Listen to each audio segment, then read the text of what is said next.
Prendre vos Bibles, nous allons lire Apocalypse, versets 1 à 2. Chapitre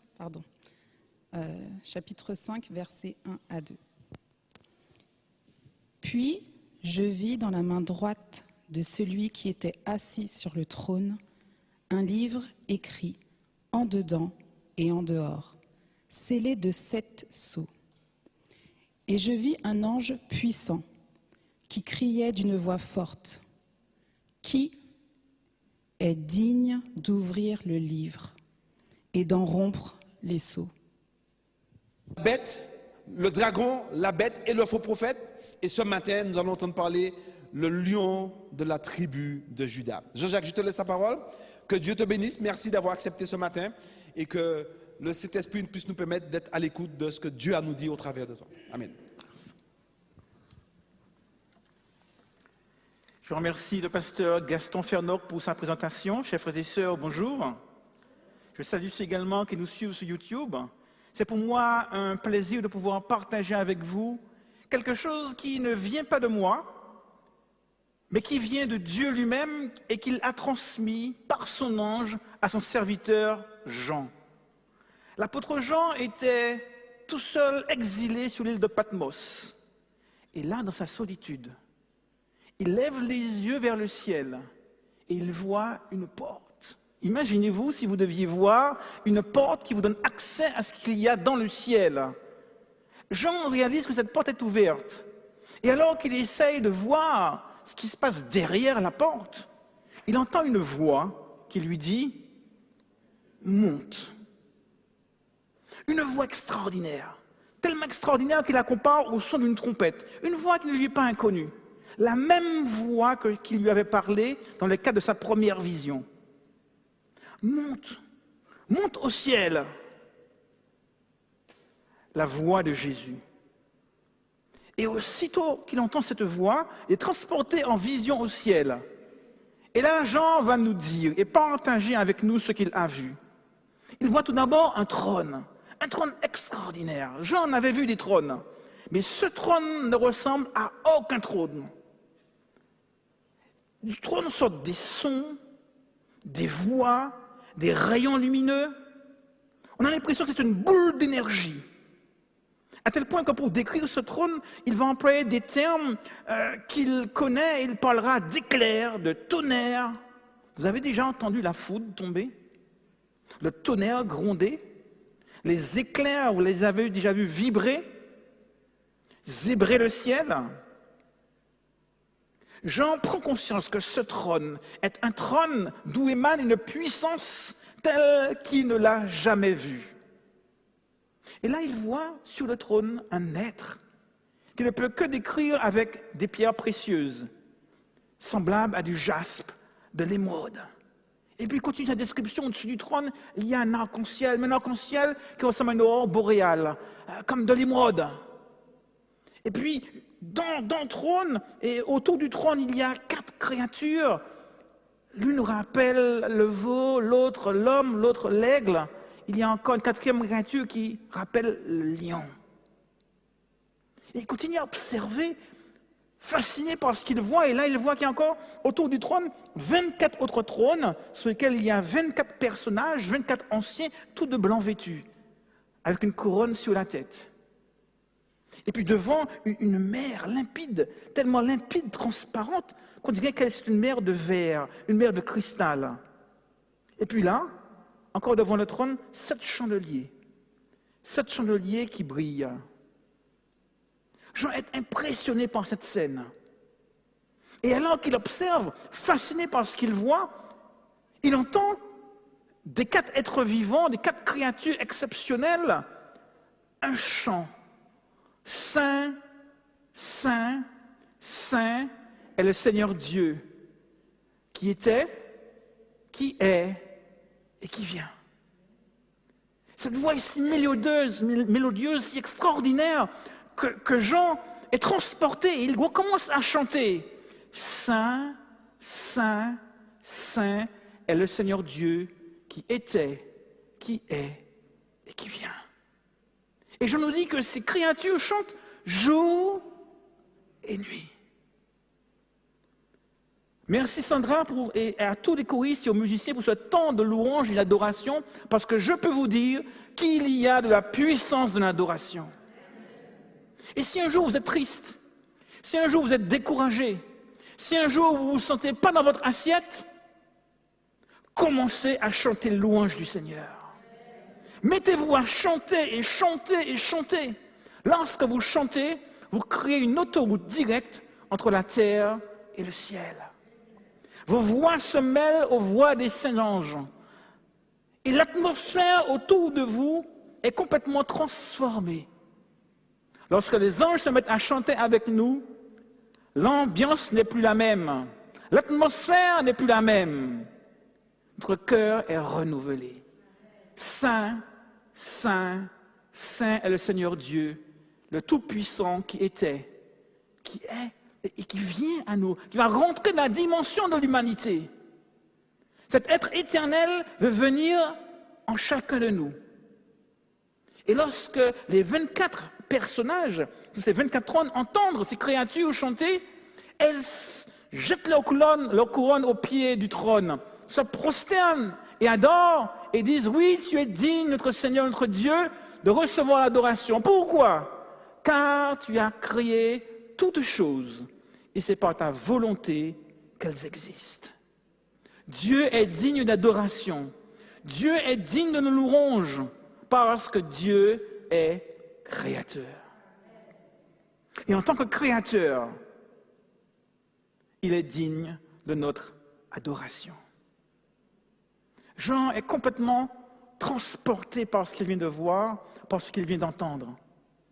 Et alors qu'il continue à observer, fasciné par ce qu'il voit dans le ciel, il réalise que celui qui est assis sur le trône a un livre fermé qu'il tient de sa main droite.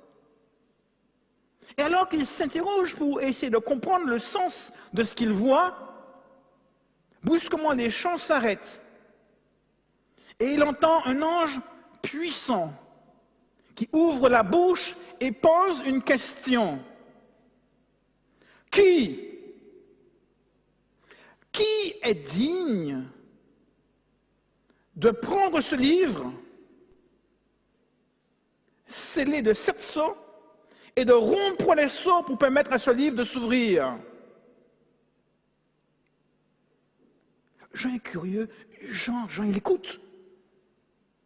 Et quand il écoute, il entend un silence. La question est posée et elle le reste. Qui est digne de prendre ce livre et d'en rompre les sceaux?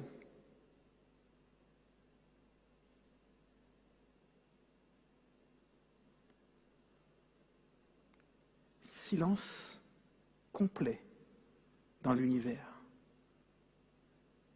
Personne ne répond. Il y avait des créatures extraordinaires, des anges puissants, des archanges, des chérubins, des séraphins. Personne ne parle. Le texte biblique nous dit que Jean commence à pleurer. Jean pleure. Il pleure à chaudes larmes parce qu'il n'y a pas de réponse. Jean pleure parce qu'on ne peut pas ouvrir un livre. On perçoit à travers les pleurs de Jean que l'enjeu, là, il est majeur. Il y a un enjeu majeur pour l'ouverture de ce livre. Quel est ce livre? L'Apocalypse nous parle de beaucoup de livres. L'Apocalypse nous parle du livre de l'Apocalypse, mais on nous dit que ce livre, il doit être lu et compris. On doit garder les choses qui y sont écrites. Donc il ne s'agit pas du livre de l'Apocalypse. L'Apocalypse nous parle également des livres du jugement. Mais on parle toujours au pluriel, les livres du jugement. Il ne peut pas s'agir de ces livres-là non plus. L'Apocalypse nous parle au chapitre 10 d'un petit livre que Jean doit prendre, manger. Seulement, c'est un petit livre. Et Jean peut le regarder, il peut le prendre, il peut même l'avaler. Le dernier livre dont nous parle l'Apocalypse, c'est le livre de vie. le livre de vie de l'agneau. Qu'est-ce qu'il y a écrit dans ce livre de vie? Au chapitre 20, 21, en 20 et 21, et surtout à partir du chapitre 20, on nous explique que ce livre de vie contient le nom de tous ceux qui sont sauvés. Tous ceux qui appartiennent à Dieu ont leur nom inscrit dans le livre de vie. Si je ne peux pas ouvrir ce livre, je ne peux pas déclarer ceux qui y sont inscrits comme étant sauvés. Vous savez, quand il y a un examen, comme le baccalauréat par exemple, eh bien, on est anxieux de savoir si notre nom figure parmi ceux qui sont admis. Alors, à mon époque, il s'était affiché sur des papiers qui étaient postés sur le tableau devant le lycée. Aujourd'hui, on se précipite sur Internet et on cherche avec anxiété la liste de ceux qui sont reçus. Est-ce que mon nom fera partie de ceux qui sont admis au concours ou à l'examen? Aujourd'hui, les croyants, les chrétiens, les enfants de Dieu, ils tombent malades comme les autres. Ils meurent comme les autres. Leur victoire n'est pas manifeste. Il faut que le livre du déroulement de l'histoire de l'humanité aille jusqu'à son terme, qu'il soit ouvert, pour qu'on puisse constater, identifier, déclarer « Tu es sauvé. Tu es sauvé. Jean-Jacques est sauvé. Mon nom est inscrit dans ce livre de vie, je le sais. Et j'espère que le vôtre également. Mais si ce livre reste fermé, on ne pourra pas me déclarer sauvé. Donc la question, pour la traduire, qui est digne de dérouler l'histoire de l'humanité et de déclarer sauvé le nom de tous ceux qui y sont inscrits? En clair, y a-t-il quelqu'un dans l'univers tout entier capable de sauver l'humanité? Et j'en pleure. J'en pleure parce que personne, nous est-il dit, personne dans le ciel, personne sur la terre, personne nulle part dans l'univers n'est capable de répondre à la question. Silence radio. Et alors que Jean s'effondre, parce qu'il voit là que le sort de l'humanité est en jeu, l'un des vieillards lui dit « Ne pleure pas, Jean. Ne pleure pas. Le lion de la tribu de Juda a vaincu pour prendre le livre et en rompre les sceaux. » Amen. Waouh, vous avez déjà vu un lion? Le roi de la savane, le lion de la tribu de Juda a vaincu. Alors Jean entend cela et il est curieux de voir ce lion. Il veut voir ce lion qui a vaincu. Et lorsqu'il se retourne, curieusement, il voit un agneau qui est là comme immolé. Il entend un lion, mais il voit un agneau. Le prédateur et la victime. La force de la nature et la tendresse incarnée. Souvent, lorsqu'on parle de Jésus, on imagine Jésus qui va souffrir, qui va être fouetté, on lui crachera au visage, il va être malmené. Un Jésus tout doux qui se laisse faire et qui va jusqu'à la mort pour chacun d'entre nous. Mais je vous dis en ce matin que Jean, il a entendu dire que cet agneau est aussi un lion. Et j'aime l'idée de Jésus qui est non seulement agneau, mais plus encore un lion. Je vous dis que si vous vous promenez et que vous avez un lion qui vous aime, qui est avec vous, qui est votre animal de compagnie, vous vous sentirez bien. Vous marcherez tranquille. Même quand la nuit est déserte, même quand il fait nuit, même quand la rue est déserte, vous vous sentirez en sécurité. Pourquoi? Parce que vous avez à votre côté quoi? Un lion. Je n'avais jamais entendu un lion rugir. On va dans les zoos, on voit beaucoup de lions, ils sont souvent amorphes, couchés, assis, ils bougent peu. Mais une fois, une seule fois, dans ce zoo-là, j'ai entendu un lion rugir. Et lorsqu'un lion rugit, tous vos poils se dressent. Et je peux comprendre pourquoi la savane fait silence et s'effraie lorsqu'un lion rugit. Jésus est un lion qui va régner et défendre ses amis, ses enfants, ceux qu'il a sauvés. Et alors que Jean voit cet agneau qui est là comme immolé, à un moment donné, ce lion de la tribu de Juda, le rejeton de David, l'agneau immolé, se lève, s'avance, tend son bras et se saisit du livre de la main droite de celui qui est assis sur le trône. Et je peux vous dire que lorsque l'agneau se saisit de ce livre, c'est une explosion de joie dans l'univers tout entier. Et la louange commence et part dans tous les sens. Et je le dis dans Apocalypse, au chapitre 5, un chant extraordinaire que les rachetés, que les 4 êtres vivants, que les 24 vieillards commencent à chanter. Oui, tu es digne de prendre le livre et d'en l'ouvrir. Tu es digne de prendre le livre, d'en ouvrir les sceaux, car tu as été immolé et tu as racheté pour Dieu par ton sang des hommes de toute tribu, de toute langue, de toute tribu, de tout peuple et de toute nation. Tu as fait d'eux un royaume et des sacrificateurs pour notre Dieu, et ils régneront sur la terre. Je peux vous dire que cette explosion de joie est immense. Et on nous dit que c'est un cantique nouveau. Pourquoi est-il nouveau?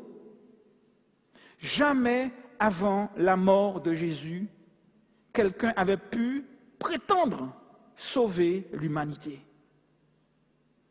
La mort de Jésus a créé un précédent dans l'histoire de l'univers. Il y a un avant et un après. Depuis sa mort et sa résurrection, il a été reconnu dans l'univers tout entier que Jésus est digne de sauver l'humanité, de me sauver, de te sauver. Et c'est complètement nouveau. Jésus a été intronisé comme sauveur de l'humanité. Et lorsque Jésus est intronisé comme sauveur de l'humanité, l'univers tout entier prend acte de la profondeur, de l'immensité, de l'amour de Dieu pour chacune de ses créatures. Plus rien ne sera comme avant. Et après ce chant des 24 vieillards, les anges qui sont autour entonnent à leur tour un cantique. Ils sont des milliers de milliers, des milliards. Et ils crient d'une voix forte, l'agneau qui a été immolé est digne de recevoir la puissance, la richesse, la sagesse, la force, l'honneur, la gloire et la louange. Et ensuite, vous savez, comme une pierre que l'on jette dans la mare, qui fait donc un premier cercle, puis un deuxième cercle, puis un troisième cercle, jusqu'au bord de l'étang. Alors, à ce moment, toutes les créatures qui sont dans l'univers, dans le ciel, sur la terre, aux confins de l'univers, s'écrient à celui qui est assis sur le trône et à l'agneau, soit louange, honneur, gloire, force, au siècle des siècles. Et les 4 êtres vivants disent Amen. L'univers tout entier part dans une louange extraordinaire. Jean assiste ce jour-là, en vision, à la cérémonie d'intronisation de Jésus comme sauveur de l'humanité. Ah, ça devait être un jour extraordinaire. Et je l'appelle le jour seigneurial. Le jour où le Seigneur est élevé. Et alors que Jean assiste à tout cela, on prend conscience de ce qui s'est passé juste après la résurrection de Jésus. Juste après sa résurrection, souvenez-vous le dimanche matin, Marie va vers lui et Marie lui dit « Seigneur, Rabbi, elle veut s'approcher, le toucher. » Et Jésus lui dit « Non, ne me touche pas, car je ne suis pas encore monté vers mon Père. Mais juste après, un peu plus tard, lorsqu'il se présente à ses disciples, il leur dit « Allez-y, touchez-moi. Vous voyez que je ne suis pas un fantôme, je suis fait de chair et d'os. » Il dit à Marie, juste après sa résurrection, « Tu ne peux pas me toucher. » Et puis, par la suite, il dit, « Vous pouvez me toucher. » Qu'est-ce qui s'est passé entre les deux? La cérémonie d'investiture de Jésus, la cérémonie d'intronisation de Jésus comme sauveur de l'humanité. Et ça a fait toute la différence. Officiellement, l'univers a été témoin que la mort et la résurrection de Jésus, son sang qui a été versé, qui a coulé sur la croix, suffit à me sauver, suffit à te sauver, suffit à sauver chacun d'entre nous. Et si vous lisez Apocalypse chapitre 12, on nous dit que lorsque cet enfant mâle, lorsque Jésus-Christ est monté vers le ciel, eh bien qu'il y a eu guerre dans le ciel. Michael et ses anges combattirent. Le dragon et ses anges combattirent. Mais ils ne furent pas les plus forts. Et il fut précipité. Le dragon, le serpent ancien, appelé le diable et Satan, il fut précipité sur la terre et ses anges furent précipités avec lui. Lorsque Jésus a été intronisé comme sauveur de l'humanité, les créatures de l'univers tout entier ont pu constater le véritable caractère meurtrier du diable et le caractère d'amour de Dieu et de l'agneau. Ce qui s'est passé sur la planète Terre quand Jésus est mort n'a pas une conséquence uniquement pour l'humanité, mais pour l'univers tout entier. C'était la révélation de qui est vraiment Dieu et qui est vraiment le diable. Et à partir de ce moment, plus personne ne voulait du diable dans le ciel. Souvenez-vous dans Job, il se présente devant Dieu. Il va librement ci et là. Mais à la mort de Jésus, il a franchi la ligne rouge. Il y a eu un avant et un après. À partir de ce moment, sa place ne fut plus trouvée dans le ciel. Et j'aime cette idée. Lorsque Jésus est intronisé comme Seigneur des Seigneurs et Roi des Rois, sa place n'est plus dans le ciel. Lorsque Jésus est reconnu dans notre vie comme Maître et Seigneur, il n'y a plus de place pour le mal. Sa place ne se plus trouvée dans le ciel. Lorsque Jésus règne en nous, toute la différence est faite. Souvenez-vous de notre Père, que ton règne vienne.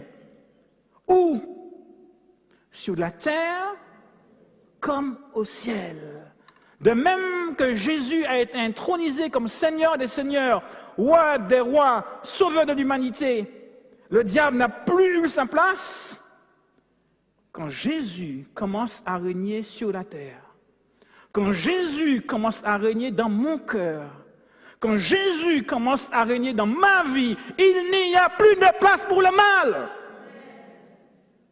Quand Jésus est accepté et accueilli dans notre vie comme Seigneur et Sauveur, alors les ténèbres deviennent lumière, la nuit devient jour, le désespoir devient une espérance qui va jusque dans l'éternité, les déserts refleurissent, et où il n'y avait plus de chemin, il crée un chemin. Lorsque le désespoir nous guette, Jésus fait toute la différence. Parce que où Jésus est accueilli en roi et en seigneur, la place du mal disparaît. Et le néant de notre vie devient une nouvelle création. Que ton règne vienne, que ta volonté soit faite, non seulement dans le ciel, mais sur la terre. La victoire de Jésus-Christ à la croix est une victoire qui transforme les vies. Et si aujourd'hui nous voulons accueillir Jésus dans notre vie et lui dire, Seigneur, je veux que tu sois mon roi. Je veux te reconnaître et t'introniser comme celui qui va guider mes pensées, comme celui qui va guider ma vie et me soumettre à ta volonté. Je veux faire de toi le roi de mon existence. Alors, il prendra place et le mal n'aura plus sa place dans notre vie. Et ce choix, nous pouvons le faire aujourd'hui, ce matin. Et je vais vous inviter à prier ce qu'il le désire, pour que Dieu puisse être élevé dans nos vies, pour que Dieu puisse venir le roi de notre existence, et pour que Dieu puisse transformer nos craintes en espoir, notre culpabilité en pardon, notre trouble en paix, qu'il puisse créer un chemin là où il n'y en avait pas, et que les cul-de-sac de notre existence deviennent des autoroutes qui mènent directement vers le ciel et vers l'éternité qu'il a prévue pour toi qui m'écoutes, pour chacun de nous et pour moi aujourd'hui. Si nous voulons établir en ce jour, ou renouveler notre volonté d'établir en ce jour Jésus comme notre roi, je vais vous inviter à vous lever et nous prierons ensemble et nous demanderons à Dieu d'instaurer son royaume en nous afin qu'il puisse pleinement régner dans notre vie et faire disparaître tout ce qui n'est pas de lui. Prions ensemble.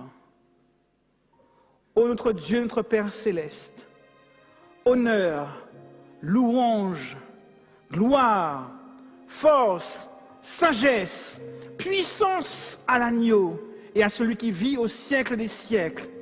En ce matin, nous voulons nous associer à ces myriades d'anges.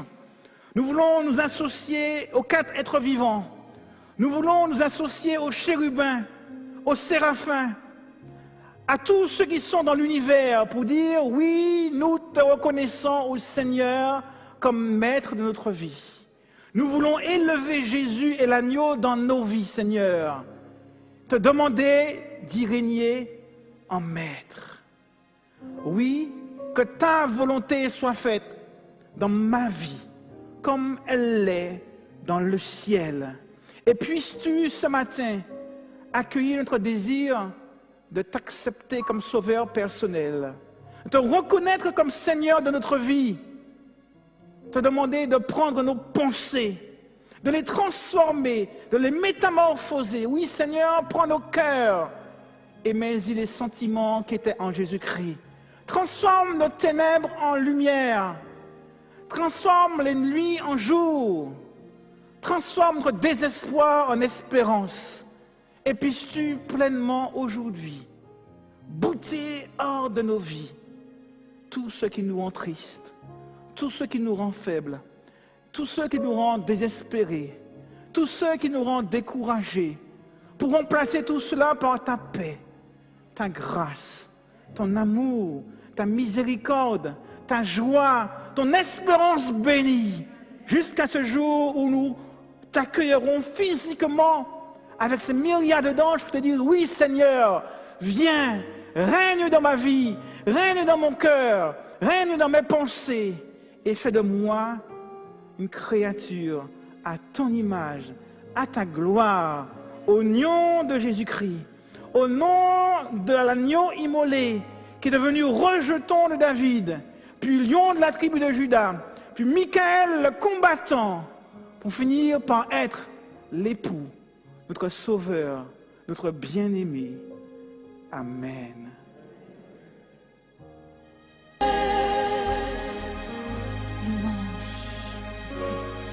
Louange à l'agneau, louange à l'agneau.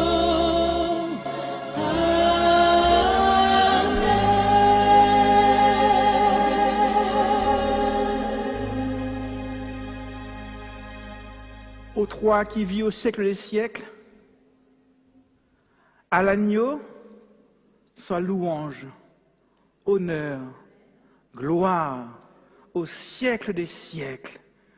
Oui, puisse cette vision de grâce et d'éternité demeurer dans nos cœurs. Puisse nos regards rester fixés sur celui qui est créateur, mais plus encore rédempteur. Et qu'il puisse vous combler de sa grâce, car il est grâce. Qu'il vous comble de ses richesses, car il est amour. Et qu'il vous comble de toutes choses, car il est le Dieu tout-puissant, le Dieu de l'impossible, jusqu'à ce jour glorieux où nous l'accueillerons sur les nuées du ciel. Amen.